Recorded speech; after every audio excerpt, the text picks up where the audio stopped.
Hello my cuties, so welcome back to Sinchin Gowda YouTube channel. Last ವಿಡಿಯೋಲ್ಲೇ ಹೇಳಿದ್ದೆ ನಿಮಗೆಲ್ಲ 3 months ಕಂಪ್ಲೀಟಾಗಿ ಗ್ರೈಂಡಿಂಗ್ ಸೆಷನ್ ಸ್ಟಾರ್ಟ್ ಮಾಡೋಣ ಆ್ಯಂಡ್ ಒಂದು ಒಳ್ಳೆ ಕಂಪ್ನಿಗೆ ಪ್ಲೇಸ್ ಆಗೋಣ ಅಂತ. ಆ್ಯಂಡ್ ನನ್ನ ಪ್ರಿಪ್ರೇಷನ್ ಸ್ಟಾರ್ಟ್ ಮಾಡಿದ್ದೀನಿ. ನೀವು ಕೂಡ ಸ್ಟಾರ್ಟ್ ಮಾಡಿದ್ದೀರಾ ಅಂತ. ಆ್ಯಂಡ್ ನಾನು ಆ್ಯಕ್ಚುಲಿ ಎಲ್ಲ ಡಾಕ್ಯುಮೆಂಟ್ ಕೂಡ ಮಾಡ್ತಾ ಇದ್ದೀನಿ.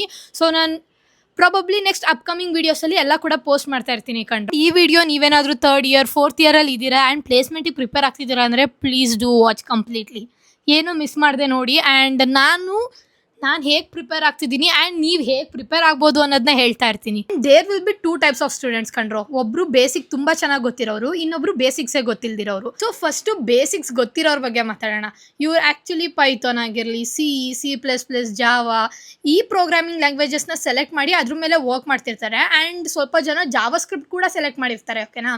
ಸೊ ನಾನು ಬೇಸಿಕಲಿ ಪರ್ಸ್ನಲಿ ಪೈಥಾನ್ನ ಚೂಸ್ ಮಾಡ್ತೀನಿ ಬಿಕಾಸ್ ಸಿಂಟ್ಯಾಕ್ಸ್ ಈಸಿ ಇದೆ ಆ್ಯಂಡ್ ಕೋಡ್ ಮಾಡೋದು ಕೂಡ ಈಸಿ ಇದೆ ಅಂತ. ಆ್ಯಂಡ್ ಟು ಬಿ ಆನೆಸ್ಟ್ ಇವಾಗ ನಾನು ಫಸ್ಟಿಂದ ಎಲ್ಲ ಸ್ಟಾರ್ಟ್ ಮಾಡ್ತಿರೋದ್ರಿಂದ ಪೈಥಾನೇ ನಾನು ಚೂಸ್ ಮಾಡಿರೋದು. ಸೊ ಪೈಥಾನಲ್ಲೇ ಕಲಿತಾ ಇದ್ದೀನಿ ಎಲ್ಲ ಕೂಡ. ಸಿಂಟ್ಯಾಕ್ಸ್ ಈಸಿ ಇರೋದ್ರಿಂದ. ಆ್ಯಂಡ್ ನಾನು ಪರ್ಸ್ನಲಿ ನಿಮಗೂ ಕೂಡ ಪೈಥಾನೇ ಸಜೆಸ್ಟ್ ಮಾಡೋದು ಕಂಡ್ರು. ಸೊ ಇಫ್ ನೀವೇನಾದರೂ 3rd year 4th year ಇದ್ದೀರಾ ಆ್ಯಂಡ್ ಇವಾಗ ಕೋಡಿಂಗ್ ಅಥವಾ ಪ್ರೋಗ್ರಾಮಿಂಗ್ ಲ್ಯಾಂಗ್ವೇಜ್ ಯಾವುದಾದ್ರು ಸೆಲೆಕ್ಟ್ ಮಾಡಿ ಅದ್ರ ಮೇಲೆ ವರ್ಕ್ ಮಾಡಬೇಕು, ಪ್ರಾಜೆಕ್ಟ್ಸ್ನ ಬಿಲ್ಡ್ ಮಾಡಬೇಕು ಅಥವಾ ಪ್ಲೇಸ್ಮೆಂಟಿಗೆ ಪ್ರಿಪೇರ್ ಆಗಬೇಕು ಅಂತ ಇದ್ದರೆ ಗೋ ಫಾರ್ ಪೈಥಾನ್. ಸೊ ಯಾಕೆ ಅಂದರೆ ಸಿಂಟ್ಯಾಕ್ಸ್ ಎಲ್ಲ ಈಸಿ ಇರುತ್ತೆ ಆ್ಯಂಡ್ ಈಸಿಯಾಗಿ ಕಲಿಬೋದು ಅಂತ. But at the same time if ನೀವೇನಾದರೂ ಜಾವಾ ಸೆಲೆಕ್ಟ್ ಮಾಡಿದರೆ don't ignore it. Java is very important. Most of the companies actually Java prefer ಮಾಡುತ್ತೆ. ಇವಾಗ ನಿಮ್ಮ ಬೇಸಿಕ್ಸ್ ಎಲ್ಲ ಸ್ಟ್ರಾಂಗ್ ಆಗಿದೆ. ಇದಾದಮೇಲೆ ಏನು ಅಂತ ಇದ್ದರೆ DSA ಕಂಡ್ರು. DSA ಒಂದು ಎಸೆನ್ಷಿಯಲ್ ಪಾರ್ಟ್ ಆಫ್ ನಿಮ್ಮ ಕೋಡಿಂಗ್. ಸೊ ನಿಮ್ಮ DSA ಒಂದು ಕರೆಕ್ಟಾಗಿ ಪ್ರಾಪರಾಗಿ ಕಲ್ತ್ಬಿಟ್ರೆ ಒಂದು ಟಾಪ್ MNC ಅಥವಾ ಪ್ರಾಡಕ್ಟ್ ಕಂಪ್ನೀಸ್ ಯಾವುದಕ್ಕಾದ್ರೂ ಹೋಗ್ಬೋದು. ಫಸ್ಟ್ ಆಬ್ವಿಯಸ್ಲಿ ಅರೇಸ್, ಸ್ಟ್ರಿಂಗ್ಸ್ ಇದರಿಂದ ಸ್ಟಾರ್ಟ್ ಮಾಡಿ. ಇದಾದಮೇಲೆ ಲಿಂಕ್ ಲಿಸ್ಟ್, ಟ್ರೀಸ್, ಕ್ಯೂಸ್ ಇದಕ್ಕೆ ಹೋಗಿ, ಓಕೆನಾ. ಆ್ಯಕ್ಚುಲಿ DSAಗೆ ಯೂಟ್ಯೂಬಲ್ಲಿ ತುಂಬ ಒಳ್ಳೆ ರಿಸೋರ್ಸಸ್ ಇದೆ ಕಂಡ್ರು. ಲವ್ ಬಬ್ಬರ್ ಆಗಿರಲಿ, ಸ್ಟ್ರೈವರ್ ಆಗಿರಲಿ, ಇವರೆಲ್ಲ ತುಂಬಾ ಒಳ್ಳೆ ಕೋರ್ಸಸ್ ಹಾಕಿದ್ದಾರೆ ಆ್ಯಂಡ್ ಅವ್ರದ್ದು ಶೀಟ್ಸ್ ಕೂಡ ಇದೆ. ಸೊ ನಾನು ಪರ್ಸ್ನಲಿ ಸ್ಟ್ರೈವರ್ DSAನೇ ಪ್ರಿಫರ್ ಮಾಡೋದು ಬಿಕಾಸ್ ಆಬ್ವಿಯಸ್ಲಿ ಅವ್ರದ್ದು ಸೊಲ್ಯೂಷನ್ ಈಸಿಯಾಗಿ ಸಿಕ್ಬಿಡುತ್ತೆ ಆ್ಯಂಡ್ ಈಸಿಯಾಗಿ ಅರ್ಥ ಆಗುತ್ತೆ ಅಂತ. ಒಬ್ಬೊಬ್ಬರದ್ದು ಕೂಡ 450+ ಕ್ವೆಶನ್ಸ್ದು ಕೂಡ ಒಂದು DSA ಶೀಟ್ ಇದೆ. ಸೊ ಆ್ಯಂಡ್ ಆಲ್ಸೋ ಸ್ಟ್ರೈವರ್ದು ಕೂಡ ಇದೆ. ಸೊ ಇದನ್ನ ಯೂಸ್ ಮಾಡ್ಕೊಳ್ಳಿ. ಸೊ ದಟ್ ನಿಮಗೆ ಒಂದು ಸ್ಟ್ರಕ್ಚರ್ ಆಗಿ ಏನೇನು ಕಲಿಬೇಕು, ಯಾವ್ದು ಕಲ್ತಾದ್ಮೇಲೆ ನೆಕ್ಸ್ಟ್ ಯಾವ ಟಾಪಿಕ್ ಹೋಗಬೇಕು, ಯಾವ ಪ್ರಾಬ್ಲಮ್ನ ಸಾಲ್ವ್ ಮಾಡಬೇಕು, ಇದೆಲ್ಲ ಈಸಿಯಾಗಿ ಅರ್ಥ ಆಗುತ್ತೆ. ಆ್ಯಂಡ್ ಆ್ಯಸ್ ಐ ಟೋಲ್ಡ್, ನಾನು personally I use take you forward ಅಂದರೆ ಸ್ಟ್ರೈವರ್ದೇನೆ ನೋಡೋದು ಯೂಟ್ಯೂಬ್ ಪ್ಲೇಲಿಸ್ಟು. ಸೊ ದಟ್ ಎಲ್ಲ ಸೊಲ್ಯೂಷನ್ ಈಸಿಯಾಗಿ ಅರ್ಥ ಆಗುತ್ತೆ ಆ್ಯಂಡ್ ಅಪ್ರೋಚಸ್ ಕೂಡ ಈಸಿಯಾಗಿ ಅರ್ಥ ಮಾಡಿಸ್ತಾರೆ. ಸೊ ಆ್ಯಂಡ್ ಇವಾಗ 3 month ಪ್ಲಾನ್ ಏನಿದೆ ಇದರಲ್ಲೂ ಕೂಡ ನಾನು ಸ್ಟ್ರೈವರ್ದು DSA ಶೀಟ್ನೇ ಯೂಸ್ ಮಾಡ್ತಾ ಇರೋದು. ಆ್ಯಂಡ್ ಇವಾಗ ಸೆಕೆಂಡ್ ಟೈಪ್ ಆಫ್ ಪೀಪಲ್ ಯಾರು ಬೇಸಿಕ್ಸ್ ಕೂಡ ಗೊತ್ತಿಲ್ಲದೆ ಇರೋರು. ಸೊ ನಿಮಗೆ ಬೇಸಿಕ್ಸ್ ಕೂಡ ಗೊತ್ತಿಲ್ಲ ಅಂದರೆ ತಲೆ ಕೆಡ್ಸ್ಕೊಳಕ್ಕೆ ಹೋಗ್ಬೇಡಿ. ಫಸ್ಟು ಯಾವುದಾದ್ರೂ ಒಂದು ಈಸಿ ಪ್ರೋಗ್ರಾಮಿಂಗ್ ಲ್ಯಾಂಗ್ವೇಜ್ನ ಸೆಲೆಕ್ಟ್ ಮಾಡಿ. ಸೊ ನಾನು ಸಜೆಸ್ಟ್ ಮಾಡೋದು Python. As I told before, syntax ಎಲ್ಲ ಈಸಿ ಇರುತ್ತೆ ಆ್ಯಂಡ್ 3rd year ಅಥವಾ 4th year ಬಂದಿದ್ದೀರಾ ಅಂದರೆ ಈಸಿಯಾಗಿ ಇವಾಗ ಕಲಿಬೋದು. ಸೊ 7 daysನ ಇದಕ್ಕೆ ಅಂತ ಇಟ್ಬಿಡಿ ಬೇಸಿಕ್ಸ್ನ ಕ್ಲಿಯರ್ ಮಾಡ್ಕೊಳ್ಳೋಕ್ಕೆ. Whether it is arrays, functions, classes ಇದನ್ನೆಲ್ಲ ಸ್ಕ್ರ್ಯಾಚಿಂದ ಕಲ್ತ್ಕೊಳ್ಳಿ. ಸೊ ಇಫ್ ಬೇಸಿಕ್ ಸ್ಟ್ರಾಂಗ್ ಆಗಿಬಿಟ್ರೆ ನೆಕ್ಸ್ಟ್ ಎಲ್ಲ ಪ್ರೊಸೆಸ್ಸು ಈಸಿ ಆಗೋಗ್ಬಿಡುತ್ತೆ. 7 days ಡೆಡಿಕೇಟೆಡ್ ಆಗಿ ಇದಕ್ಕೆ ಅಂತಲೇ ಇಟ್ಬಿಟ್ಟು ಬೇಸಿಕ್ಸಿಂದ ಸ್ಟಾರ್ಟ್ ಮಾಡಿ. ಸೊ ಈಸಿಯಾಗಿ ಕಲಿಬೋದು ಕಂಡ್ರೋ ಪೈಥಾನ್ನ. ಯೂಟ್ಯೂಬಲ್ಲಿ ತುಂಬ ರಿಸೋರ್ಸಸ್ ಇದಾವೆ ಕಂಡ್ರೋ, ಯೂಸ್ ಮಾಡ್ಕೊಳ್ಳಿ ಇದನ್ನ. ಸೊ ದಟ್ 7 daysಲ್ಲಿ ಈಸಿಯಾಗಿ ನಿಮ್ಮ ಬೇಸಿಕ್ಸ್ನ ಕ್ಲಿಯರ್ ಮಾಡ್ಕೊಬೋದು. ಆದಮೇಲೆ ನೀವು DSA ಜಂಪ್ ಆಗ್ಬೋದು. ಸೊ ಫಸ್ಟ್ ನೀವು ಬೇಸಿಕ್ಸ್ನ ಸ್ಟ್ರಾಂಗ್ ಮಾಡ್ಕೊಳ್ಳಿ. ಅದಾದಮೇಲೆ ಬೇಸಿಕ್ ತುಂಬ ಚೆನ್ನಾಗಿದೆ ಅಂತ ಅಂದಮೇಲೆ ನೀವು ಪ್ರಾಬ್ಲಮ್ ಸಾಲ್ವಿಂಗಿಗೆ ಬನ್ನಿ. ಸೊ ನಾನು ಆವಾಗಲೇ ಹೇಳ್ದಾಗೆ ನಿಮಗೆ ಲವ್ ಬಬ್ಬರ್ ಆಗಿರಲಿ, ಸ್ಟ್ರೈವರ್ ಆಗಿರಲಿ, ಇವ್ರದ್ದು ರಿಸೋರ್ಸಸ್ನ ಯೂಸ್ ಮಾಡ್ಕೊಳ್ಳಿ. ತುಂಬ ಸ್ಟ್ರಕ್ಚರ್ಡ್ ಆಗಿದೆ ಆ್ಯಂಡ್ ನಿಮಗೂ ಕೂಡ ಯೂಸ್ ಆಗುತ್ತೆ. ಯಾವುದಾದ್ಮೇಲೆ ಯಾವ್ದು ಕಲಿಬೇಕು ಅಂತ ಈಸಿಯಾಗಿ ಗೊತ್ತಾಗುತ್ತೆ ಆ್ಯಂಡ್ ಸೊಲ್ಯೂಷನ್ ಕೂಡ ಅವ್ರದ್ದು ಯೂಟ್ಯೂಬಲ್ಲೇ ಎಲ್ಲ ಸಿಕ್ಬಿಡುತ್ತೆ. ಆ್ಯಂಡ್ ಇದಾದಮೇಲೆ most important thing core subjects ಕಂಡ್ರು. So whether it is DBMS, OS, CN, software engineering ಇದನ್ನು ಯಾವುದನ್ನು ಪ್ಲೀಸ್ ಇಗ್ನೋರ್ ಮಾಡೋಕ್ಕೆ ಹೋಗಬೇಡಿ. ಸ್ಟೂಡೆಂಟ್ಸ್ ಎಲ್ಲ ಏನು ಮಾಡ್ತಾರೆ ಅಂದರೆ ಯಾವುದಾದ್ರೂ ಪ್ರೋಗ್ರಾಮಿಂಗ್ ಲ್ಯಾಂಗ್ವೇಜ್ ಗೊತ್ತಿದ್ರೆ ಸಾಕು, ಈಸಿಯಾಗಿ ಪ್ಲೇಸ್ಮೆಂಟ್ ಮಾಡ್ಕೊಬೋದು ಅಂದ್ಕೊತೀರಾ. ಬಟ್ ಪ್ಲೇಸ್ಮೆಂಟ್ಸಲ್ಲಿ ತುಂಬ ಆ್ಯಕ್ಚುಲಿ ಇಂಪಾರ್ಟೆಂಟ್ ಇದೆ ನಿಮ್ಮ ಕೋರ್ ಸಬ್ಜೆಕ್ಟ್ಸು. ಸೊ ಯಾವುದನ್ನು ಕರೆಕ್ಟಾಗಿ ಕಲಿಯೋಕ್ಕಾಗಿಲ್ಲ ಅಂದರೂ ಅಟ್ಲೀಸ್ಟ್ DBMSನ ಕರೆಕ್ಟಾಗಿ ಕಲ್ತ್ಕೊಳ್ಳಿ. ಸೊ 2 weeks ಇದಕ್ಕೆ ಅಂತ ಡೆಡಿಕೇಟೆಡ್ ಆಗಿ ಇಟ್ಬಿಡಿ ಕೋರ್ ಸಬ್ಜೆಕ್ಟ್ಸ್ಗೆ ಅಂತ. ಆ್ಯಂಡ್ ಇಂಟರ್ವ್ಯೂ ಬಿಟ್ ಅನ್ನೋ ಪ್ಲ್ಯಾಟ್ಫಾರ್ಮಲ್ಲಿ ನೀವು ಆ್ಯಕ್ಚುಲಿ ಈಸಿಯಾಗಿ ಕಲಿಬೋದು core subjects. So make use of it. Core ಸಬ್ಜೆಕ್ಟ್ಸ್ನ ತಲೆಯಲ್ಲಿ ಇಟ್ಕೊಂಡು ಕಾನ್ಸಂಟ್ರೇಟ್ ಮಾಡಿ ಕಲೀರಿ. ಪ್ರೋಗ್ರಾಮಿಂಗ್ ಲ್ಯಾಂಗ್ವೇಜ್ ಬಂದಿದ ತಕ್ಷಣ ಕೋರ್ ಸಬ್ಜೆಕ್ಟ್ಸ್ ಯಾರು ಕೇಳಲ್ಲ ಅಂತ ಇಗ್ನೋರ್ ಮಾಡೋಕ್ಕೆ ಹೋಗ್ಬಿಡಿ. ಸೊ ಕೋರ್ ಸಬ್ಜೆಕ್ಟ್ ನಾಲೆಜ್ ಕೂಡ ಬೇಸಿಕ್ಕಾಗಿ ತಿಳ್ಕೊಳ್ಳಿ. Whether it is DBMS, OS, CN, software engineering. So most importantly DBMS ಮತ್ತು ಸಾಫ್ಟ್ವೇರ್ ಇಂಜಿನಿಯರಿಂಗ್ನ ಇಗ್ನೋರ್ ಮಾಡೋಕ್ಕೆ ಹೋಗ್ಬೇಡಿ. ಸೊ ಅಟ್ಲೀಸ್ಟ್ ಬೇಸಿಕ್ಸ್ನ ತಿಳ್ಕೊಂಡಿರಿ ಎಲ್ಲಾದ್ರದ್ದು. And the next most important thing aptitude round. ಇದನ್ನು ಪರ್ಸ್ನಲಿ ನಾನು ಇಗ್ನೋರ್ ಮಾಡಿದ್ದೆ, ಇವಾಗ ಕೂಡ ಇಗ್ನೋರ್ ಮಾಡ್ತಾ ಇದ್ದೀನಿ. ಬಟ್ ಆ ತಪ್ಪನ್ನ ನೀವು ಮಾಡೋಕ್ಕೆ ಹೋಗ್ಬಿಡಿ. ಆಪ್ಟಿಟ್ಯೂಡ್ ರೌಂಡ್ ಆ್ಯಕ್ಚುಲಿ ತುಂಬಾ ಇಂಪಾರ್ಟೆಂಟ್, ನಿಮಗೂ ಗೊತ್ತು. ಸೊ ಫಸ್ಟ್ ರೌಂಡ್ ಇರೋದೇ ಆಪ್ಟಿಟ್ಯೂಡ್ ರೌಂಡ್. ಇದನ್ನು ಸೆಲೆಕ್ಟ್ ಆದರೆ ಆಬ್ವಿಯಸ್ಲಿ ಇಂಟರ್ವ್ಯೂಗೆ ಹೋಗೋಕ್ಕಾಗೋದು ಅಲ್ವಾ.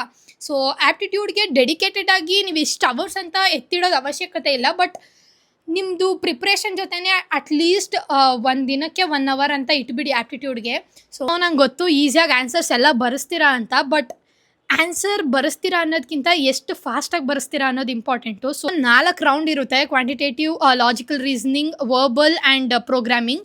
ಸೊ ಇದನ್ನೆಲ್ಲ ಎಷ್ಟು ಫಾಸ್ಟಾಗಿ ಬೇಗ ಮಾಡ್ತೀರಾ ಅನ್ನೋದು ಆ್ಯಕ್ಚುಲಿ ಇಂಪಾರ್ಟೆಂಟ್ ಇದೆ. ನಂತರ ನೀವು ಕೂಡ ಆ್ಯಕ್ಚುಲಿ ಆಪ್ಟಿಟ್ಯೂಡ್ ರೌಂಡ್ನ ಇಗ್ನೋರ್ ಮಾಡಬೇಡಿ. ಆಪ್ಟಿಟ್ಯೂಡ್ ರೌಂಡಲ್ಲಿ ಸೆಲೆಕ್ಟ್ ಆದರೆ ಮಾತ್ರ ನೀವು ಇಂಟರ್ವ್ಯೂಗೆ ಹೋಗೋಕ್ಕಾಗೋದು. ಅಟ್ಲೀಸ್ಟ್ ಒಂದು ದಿನಕ್ಕೆ 1 ಅವರ್ ಆದರೂ ಟೈಮ್ನ ಆಪ್ಟಿಟ್ಯೂಡ್ಗೆ ಅಂತ ಎತ್ತಿಡಿ. ಆ್ಯಂಡ್ ಇದಿಷ್ಟ್ರ ಬಗ್ಗೆ ಮಾತಾಡಿದ್ಮೇಲೆ ರಿಜೆಕ್ಷನ್ ಬಗ್ಗೆ ಮಾತಾಡದೇ ಇದ್ರೆ ಹೇಗೆ ಅಲ್ವನ್ರೋ.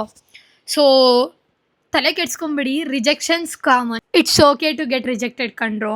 ನಾವು ಕೊಟ್ಟಿದ್ದು ಎಲ್ಲ ಕಂಪ್ನೀಸ್ಗೂ ಸೆಲೆಕ್ಟ್ ಆಗಬೇಕು ಅಂತ ಏನಿಲ್ಲ. ಮೋಸ್ಟ್ ಇಂಪಾರ್ಟೆಂಟ್ಲಿ ಕೊಟ್ಟಿದ್ದು ಫಸ್ಟ್ ಇಂಟರ್ವ್ಯೂಗೆ ಸೆಲೆಕ್ಟ್ ಆಗ್ತೀವಿ ಅನ್ನೋ ಹೋಪ್ಸ್ ಬೇಡ. ಬಿಕಾಸ್ ಹೌದು, there are a lot of people ಕೊಟ್ಟಿದ್ದು ಫಸ್ಟ್ ಕಂಪ್ನಿಗೆ ಸೆಲೆಕ್ಟ್ ಆಗ್ತಾರೆ only because they are very much skilled.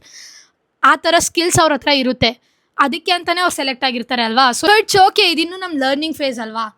ಎಷ್ಟು ಕಂಪ್ನೀಸ್ಗಾಗುತ್ತೆ ಅಷ್ಟು ಕಂಪ್ನೀಸ್ಗೂ ಕೊಡ್ತಾ ಇರಿ ಇಂಟರ್ವ್ಯೂಸ್ನ. And only thing is hard work ಇದ್ರೆ ಮಾತ್ರ ಕಂಡ್ರು ನಾವು ಸೆಲೆಕ್ಟ್ ಆಗೋಕ್ಕಾಗೋದು. It's completely okay to be rejected. So ನಾನು ಕೂಡ ತುಂಬ ಕಂಪ್ನೀಸಿಗೆ ಇಂಟರ್ವ್ಯೂಸ್ ಕೊಟ್ಟೆ, ಬಟ್ ಹೌದು, ಮೋಸ್ಟ್ ಆಫ್ ದ ಕಂಪ್ನೀಸಿಗೆ ಸೆಲೆಕ್ಟೇ ಆಗಿಲ್ಲ ಅಲ್ವಾ. ಆ್ಯಂಡ್ ಐ ಸ್ಟಿಲ್ ರಿಮೆಂಬರ್ ನನ್ನ ಫಸ್ಟ್ ಕಂಪ್ನಿಗೆ ಇಂಟರ್ವ್ಯೂ ಕೊಟ್ಟಾಗ ರಿಜೆಕ್ಟ್ ಆದಾಗ ನಾನು ನೈಟೆಲ್ಲ ಕುತ್ಕೊಂಡು ಹತ್ತಿದ್ದು. ಅದು ಆ್ಯಕ್ಚುಲಿ ಏನು ಯೂಸ್ ಇಲ್ಲ ಕಣ್ರು. ನಮ್ಮಲ್ಲಿ ಆ ಸ್ಕಿಲ್ ಇದೆ ಅಂದರೆ ಆಬ್ವಿಯಸ್ಲಿ ಸೆಲೆಕ್ಟ್ ಆಗ್ತೀವಿ. ಇಫ್ ನಾವು ಸೆಲೆಕ್ಟ್ ಆಗಿಲ್ಲ ಅಂದರೆ ನಮ್ಮಲ್ಲಿ ಏನೋ ಆ ಸ್ಕಿಲ್ ಇಲ್ಲ, ಅವ್ರು ಎಕ್ಸ್ಪೆಕ್ಟ್ ಮಾಡ್ತಿರೋ ಥರ ನಮ್ಮಲ್ಲಿ ಏನೋ ಇಲ್ಲ ಅಲ್ವಾ. ಸೊ ಅದ್ರ ಮೇಲೆ ವರ್ಕ್ ಮಾಡೋಕ್ಕೆ ಸ್ಟಾರ್ಟ್ ಮಾಡಿ. ಆಬ್ವಿಯಸ್ಲಿ 50 ಇಂಟರ್ವ್ಯೂ ಕೊಟ್ಟರೆ ಅದರಲ್ಲಿ ಅಟ್ಲೀಸ್ಟ್ ಒಂದು 10 ಸೆಲೆಕ್ಟ್ ಆಗ್ತೀರಾ, ತಲೆ ಕೆಡಿಸ್ಕೊಂಬಿಡಿ. Only if you are skilled, only if ನೀವು ಕರೆಕ್ಟಾಗಿ ಹಾರ್ಡ್ ವರ್ಕ್ ಹಾಕ್ತಿದ್ರೆ ಅಲ್ವಾ.